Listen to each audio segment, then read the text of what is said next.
พาท่านมาดื่มด่ำบรรยากาศป่าโคกเราะในงานปริวาสกรรมทุกท่านก็วันนี้ก็เข้าสู่วันที่7ของงานแล้วนะก็เดือนที่27เนาะก็เริ่มมาตั้งแต่20ธันวาคมจนถึง30ธันวาคมนะในวันที่7ก็พาทุกท่านมาร่วมทำบุญงานปริวาสกรรมเนาะที่ท่านทำป่าโคกเปราะซึ่งเป็นป่าแล้วก็สาธารณะป่าใหญ่ก็จะสรรพส่วนให้ประสงค์ได้มาพักอยู่ประพฤติปฏิบัติธรรมนะทุกคนก็ญาติโยมเมื่อมีงานพุทธชาติไทยก็มีจิตใจดีก็มาร่วมกันทำบุญตักบาตรฟังเทศน์ฟังธรรมกันตามเวลาที่สมควรทุกคนสาธุสุขธรรมสวัสดีทุกท่านก็พาทุกท่านมาร่วมทำบุญตักบาตรและเข้าปริวาสกรรมที่สถานธรรมป่าโคกเปราะบ้านเสรีตำบลปราสาทอำเภอคันจังหวัดศรีสะเกษนะทุกคนบรรยากาศป่าปริวาสสถานธรรมป่าโคกเปราะทุกท่านดอกไม้สวยๆ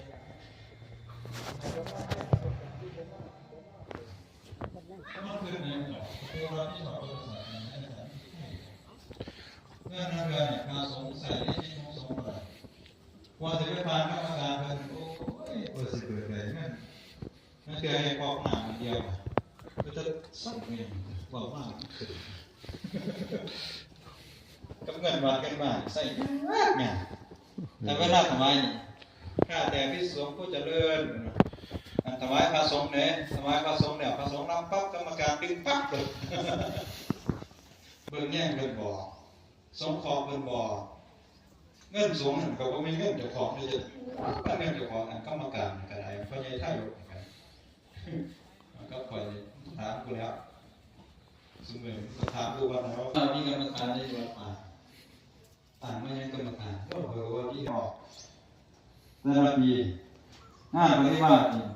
บอกพวกจริงโซฟังเลยเงินเป็นธรรมดามันสุดท้ายเงินบางหมื่นเงินอยู่20,000แล้วตัวผักในงอคณะไปใส่นี้5 บาท10 บาทกลัวมันสิหอดบาทมันค่าน้ำมันก็สิไปเจ้าเงินส่วนตัวมันสิหอดบาทแต่มันเที่ยวใส่ไปบ่ดีกับเมื่อยมันบ่เมื่อยบ่อยู่10 มื้อมันม่วนซะติอดหลับอดนอนบ่มานั่งเขาเกิดบ่มาที่ล่ะเวลาเนี่ยมาจากวัดใดก็เคยอยู่ซั่นลูกน้องไปเลยอยู่ซั่นนี่มาสงเคราะห์พระสงเคราะห์โยมเด้อบารมีตัวมันจังสิไปไว้ถ้าถามมากินข้าวนอนเว้นอยู่บ่เว้นอยู่แต่บ่มาเฮ็ดจังซี่มันบ่มีบารมีมันบ่มีศรัทธาในจิตในใจเฮาน่ะเท่านั้นมันต้องคิดนี่มาเท่านี้โดยเฉพาะคำสอนเพิ่นก็บอกอยู่แล้วพวกอาตมาเป็นสมมุติสงฆ์อันบ่นี้นะโยมนั่นเถื่อเวลาพระมีเรื่องมีราวขึ้นนี่อย่าไปซ้ำเติมกันเจ้าเข้าใจคำว่าสมมุติสงฆ์บ่แม่นอริยสงฆ์เพราะว่านี่สมมุติขึ้นสิฆ่ากันอย่างเดียวมันก็คือบ่เกิดว่าสิให้อภัยกันจักเทื่อมันก็เลยเป็นการซ้ำเติมกันซ้ำเติมพุทธศาสนาไปคนละคนอยู่บ่ได้นะอยู่บ่ได้ธรรมดาฮอดบุญฮอดก็มันมีกรรมลิขิตมาอยู่ในตัวของเจ้าของเนาะมันมีจักกี่คนที่กล้าลิขิตกับสาเหตุเห็นบ่มันเจ้าคือว่ามันเจ้าสิได้มาทำวัดไหว้พระสวดมนต์ครั้งนึงก็เปิดเพลงอยู่ตึ้มอยู่ครั้งนึงก็เสียงระเบิดบึ้มอยู่คั่นบ่เจ้าอยู่เลยเอาคือจะเป็นที่ข่อยนั่งอยู่ข่อยยังคิดบ่นี่มันดุเดือดเผ็ดร้อนบู่เกิดเรื่องสิโยโสเสียงเพลงกันน้อยนำมาแล้วพูดผู้สิโยโสพอดว่าสิเดินนั่งเดือสิสุขธรรมสวัสดีทุกท่านวันนี้ก็